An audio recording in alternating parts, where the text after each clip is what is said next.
कारण की औरंगजेबच्या समोर तर सॉरी त्यांच्या समोर औरंगजेब ते वाघनकांकडं वाघनख म्हणून बघू नका. ह्या वाघनखांनी ज्यांनी स्वतःचं म्हणजे छत्रपती शिवाजी महाराजांचं ज्यावेळेस स्वतःचा जीव धोक्यात घातला, त्यांनी जीवाची पर्वा न करता, कारण की औरंगजेबच्या समोर तर त्यांच्या समोर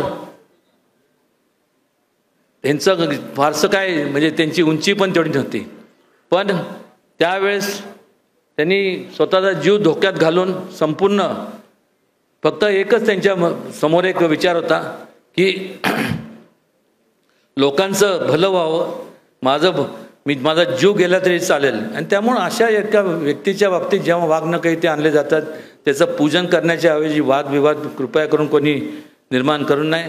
आवर्जून या ठिकाणी मला त्या संबंधित लोकांना सांगावं असं वाटतं. आणि आज या ठिकाणी आज हे संपूर्ण मान्यवर या ठिकाणी आल्याबद्दल त्या सगळ्यांचं मनापासून स्वागत करतो पुन्हा एकदा आणि त्यांचे मनापासून आभार मानतो. जय हिंद, जय महाराष्ट्र.